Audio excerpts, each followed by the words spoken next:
अस्सलाम वालेकुम। 7th class. हमारा नेक्स्ट टॉपिक है लॉज ऑफ एक्सपोनेंट।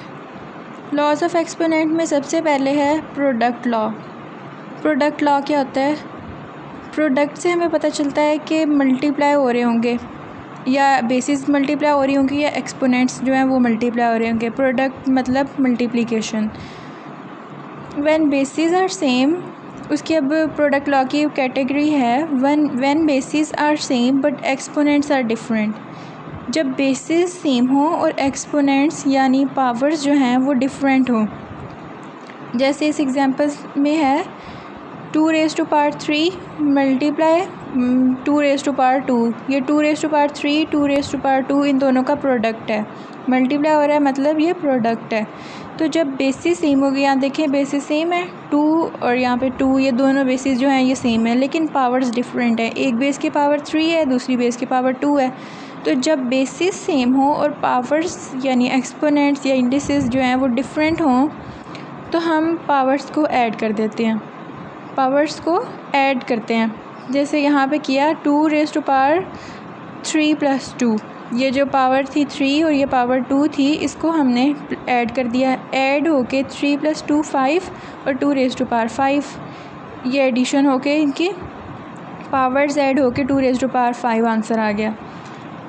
अब हम इसको चेक कैसे कर सकते हैं कि ये हमारा सही है या गलत है। 2⁻³ जो है इसको हम, इसका मतलब है कि हम 2 को 3 टाइम्स राइट कर सकते हैं। तो 2 × 2 × 2 3 टाइम्स मल्टीप्लाई हो गया।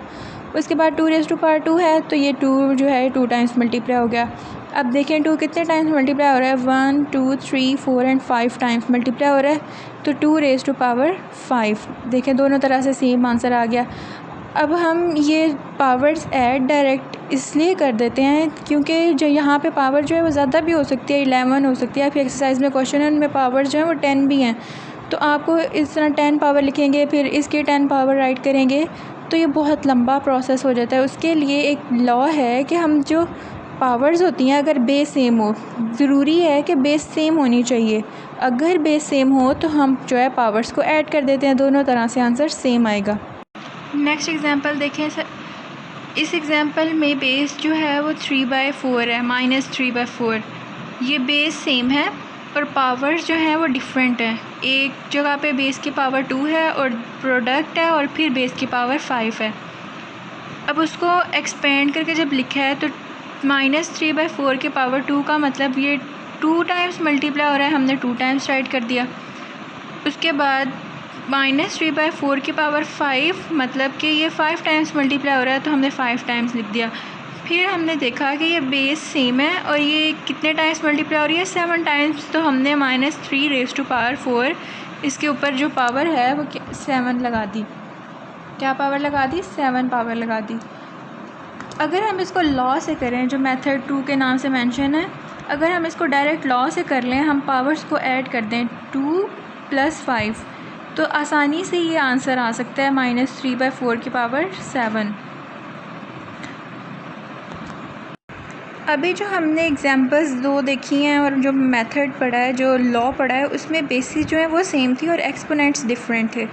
लेकिन अगर बेसिस डिफरेंट हो जाए और एक्सपोनेंट सेम हो जाएं तो फिर हम क्या करते हैं। जैसे यहाँ पे 1 जो है मेंशन है एग्जांपल 2⁻³ प्रोडक्ट है 5⁻³ का। अब यहाँ देखें 3 जो एक्सपोनेंट है वो तो सेम है दोनों में, लेकिन जो बेस है वो एक जगह पे 2 है और नेक्स्ट जो है वो 5 है। बेसिस डिफरेंट हो गई हैं और एक्सपोनेंट्स जो हैं वो सेम हो गए हैं। तो 2⁻³ का मतलब है 2 3 टाइम्स मल्टीप्लाई हो रहा है और 5⁻³ का क्या मतलब है, 5 3 टाइम्स मल्टीप्लाई हो रहा है। अब देखें ये 2 भी 3 टाइम्स मल्टीप्लाई हो रहा है और 5 भी 3 टाइम्स मल्टीप्लाई हो रहा है। तो हमने 2 और 5 का एक ग्रुप बना दिया। 2 और 5 को मिला के एक ग्रुप बनाया, फिर 2 और 5 को मिला के एक ग्रुप बनाया। तो इस तरह से टोटल 3 ग्रुप्स बन गए। तो इसकी क्या पावर आंसर आया, 2 मल्टीप्लाई मतलब 2 प्रोडक्ट 5⁻3। ये इसका आंसर आ गया। अगर हम इसको लॉ से देखें तो लॉ क्या कहता है कि अगर बेसिस डिफरेंट हो जाएं तो हम बेस की होल पावर लिख देते हैं। होल का मतलब जो बेसिस हैं उन दोनों का प्रोडक्ट लेके और होल में मतलब टोटल जो उनकी पावर है वो हम जो सेम पावर होती है दी हुई वही लगा देते हैं। जैसे ये अब हमने इतना ज़्यादा सॉल्व करने की ज़रूरत नहीं है, सिर्फ 2 और 3 जो 5 है इनको हम प्रोडक्ट करेंगे इनका और इनकी पावर जो है वो 3 लगा देंगे। ऐसे ही नेक्स्ट एग्जांपल है -3⁻³ प्रोडक्ट है -2⁻³ का। यहाँ पे भी जो है बेसिस जो हैं वो डिफरेंट है। बेसिस डिफरेंट है तो हम बेसिस का प्रोडक्ट ले लेंगे और पावर जो है वही जो ऊपर दी हुई थी वो सेम आ जाएगी, ओवरऑल में आ जाएगी। अब यहाँ पे एक्सरसाइज 4.2 के जो क्वेश्चंस हैं सॉल्व किए हुए हैं, थोड़े से क्वेश्चन सॉल्व किए हैं। क्वेश्चन नंबर 1 है simplify using laws of exponent. हमने लॉज ऑफ एक्सपोनेंट के ज़रिए से क्वेश्चंस को सॉल्व करना है। फर्स्ट क्वेश्चन है -4⁵ प्रोडक्ट है -4⁶ का। अब देखें यहाँ पे बेसिस सेम है और जो पावर्स हैं वो डिफरेंट हैं, तो जब बेसिस सेम हो और पावर्स डिफरेंट हों तो हम बेस रहने देते हैं, सेम ही रहने देते हैं और जो पावर्स हैं उनको ऐड कर देते हैं। तो पावर 5 और जो 6 है इन दोनों को ऐड करके -4⁻11 दिस इज़ आंसर। उसके बाद नेक्स्ट क्वेश्चन है m⁻³ प्रोडक्ट है m⁻⁴ का। जहाँ पे भी बेसिस सेम है और पावर्स जो है वो डिफरेंट हैं, तो जब बेसिस सेम है और पावर डिफरेंट हो तो हम पावर्स को ऐड कर देते हैं, तो m⁻7 आंसर है। नेक्स्ट क्वेश्चन में p⁻10 प्रोडक्ट है q⁻10 का। यहाँ पे बेसिस डिफरेंट हो गई हैं और पावर सेम हो गई हैं, तो जब बेसिस डिफरेंट हो जाती हैं तो हम पावर ओवरऑल में लिख देते हैं और बेसिस को मल्टीप्लाई कर देते हैं, बेसिस का प्रोडक्ट ले लेते हैं, तो pq⁻10। नेक्स्ट क्वेश्चन है question number 2 verify the following -3 multiply by 5 whole power 4। अब हमने क्या प्रूव करना है कि ये 3⁴ और 5⁴ इसके इक्वल है। जो लेफ़्ट हैंड साइड है वो राइट हैंड साइड के इक्वल है। अब आप राइट को लेफ़्ट के इक्वल प्रूव कर लें या लेफ़्ट को राइट के इक्वल, आपकी अपनी मर्ज़ी है। अब हम इसमें राइट हैंड साइड को प्रूव कर रहे हैं लेफ़्ट के इक्वल। तो राइट हैंड साइड में 3⁴ है तो 3 4 टाइम्स मल्टीप्लाई हो रहा है, 3 4 टाइम्स लिख दिया, और 5 भी 4 टाइम्स मल्टीप्लाई हो रहा है तो हमने 5 भी 4 टाइम्स लिख दिया। जैसे अभी हमने एक एग्जांपल की थी उसमें हमने पेयर्स बना दिए थे, सेम वैसे ही यहाँ पे भी हम पेयर्स बना देंगे। 3 और 5 का पेयर बना देंगे, फिर नेक्स्ट 3 और 5 का पेयर बना देंगे। इस तरह से टोटल 4 पेयर्स बनेंगे।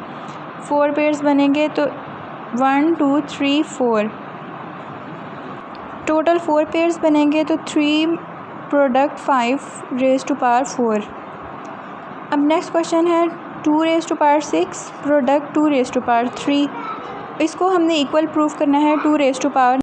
अब इस क्वेश्चन में हम लेफ़्ट हैंड साइड को पहले इक्वल प्रूफ करेंगे राइट हैंड साइड के। तो लेफ़्ट हैंड साइड में 2⁻6 है तो हम 2 को 6 टाइम्स मल्टीप्लाई करा देंगे। उसके बाद 2⁻3 है तो 2 3 टाइम्स मल्टीप्लाई हो जाएगा। टोटल देखें 2 कितने टाइम्स मल्टीप्लाई हो रहा है, 9 टाइम्स मल्टीप्लाई हो रहा है, तो 2⁻9। अब देखें लेफ़्ट हैंड और right hand side equal proof हो गई। यही आपने इसी तरह सारे क्वेश्चंस को सॉल्व करना है। इस एक्सरसाइज में सिर्फ 2 क्वेश्चंस हैं, तो आप उन क्वेश्चंस को सॉल्व करके कंप्लीट कर लें। अगर कोई प्रॉब्लम हो तो आप पूछ सकते हैं।